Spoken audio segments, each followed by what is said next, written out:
Hello, we're going to continue our walk through the immutable laws of real estate created by the great Wayne Frederick. So today we're kind of jumping around a little bit. Again, I'm trying to pick like the laws that pertain to buyers and sellers specifically because y'all don't really care about necessarily the laws that pertain to mostly just agents. So today we're going to go through laws 9, 10, and 11. I try to go through these fairly quickly, so if I hit on something and you want to talk about it more, you have more questions, leave a comment or give me a call. I'll put my number on the bottom of the screen at the end of every video. So, law number 9, called ripening vine. Buyers usually miss out on 1 to 2 homes before they purchase. There's a couple reasons. Number 1, a lot of buyers start looking before they are actually ready to buy a house. And buyers don't buy, if you'll remember from one of our previous laws, until they have to. So like if sometimes buyers will have a lease that expires in 2 months, they'll look at a couple houses, they love them, but they are not going to buy them yet, or they're going to say, well, let's wait and see. And then they're going to miss them because they're not quite ready to buy it. Why this matters to you as a seller? Because you're going to have some people come into your house, look at your house that aren't quite ready to buy or aren't even real buyers. There's no great way as a real estate agent to decipher which ones are real, which ones aren't. If I'm showing your house, I try to do the best I can to make sure these buyers are real, with the pre-approval, all that good stuff. But again, you never know who's going to end up buying it, who's going to end up writing a contract. So you want to kind of let everyone in to a certain degree, because again, you never know where that buyer is going to come from. Also, why I think this law is very, very true is sometimes it takes buyers a couple times, like at least once sometimes, to lose a home before they realize how it actually works. So a home has been on the market for 3 days, they love it, they want to offer $15,000 under, they don't get the home, someone else does.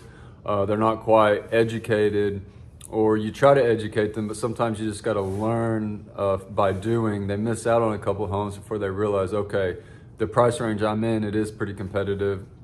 If these homes that have only been on the market for a couple of days, I'm not getting 15, 20 or whatever price range you're in, $1,000 off.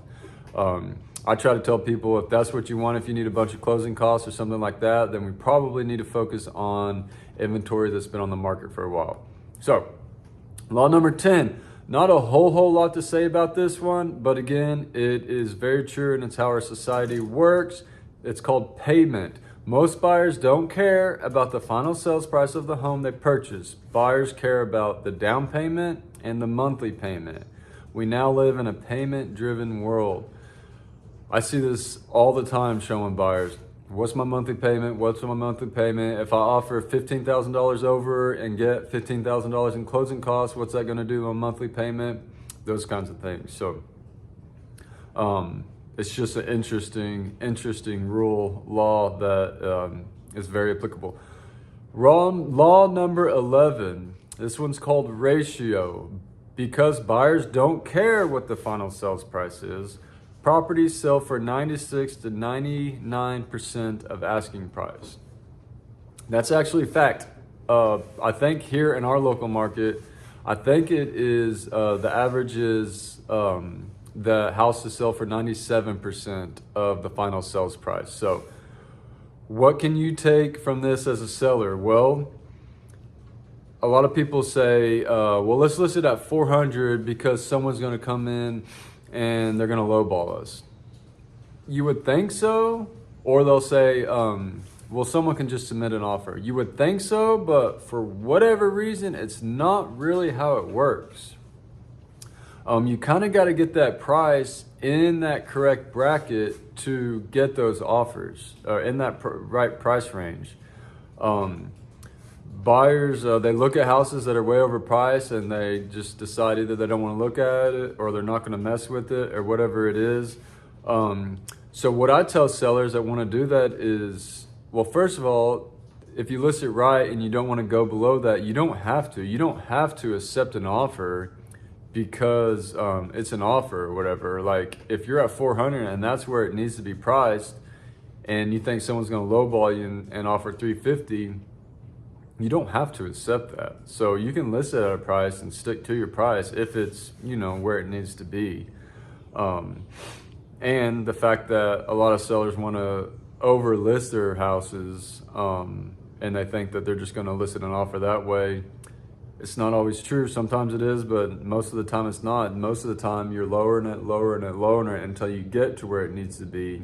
And then that's whenever you're getting that offer. So anyway, if you're in my area, if you're in Mustang, Yukon, Oklahoma, Oklahoma City metro area, give me a call if you want to sell a house, you want to buy a house, you just want to talk real estate. If you want to do something in the future, like you don't have a realtor that you work with, and you know in a couple of years you want to do something, that's also a good time to have a conversation. A lot of people think that they're not ready to have a conversation until they're ready to buy a home. Well, really that should start before, or ready to sell a home. Really that should start before. Because I talk to sellers and stuff that, you know, I know that they want to sell their house. They've told me they want to sell their house. They told me they want to use me to sell their house.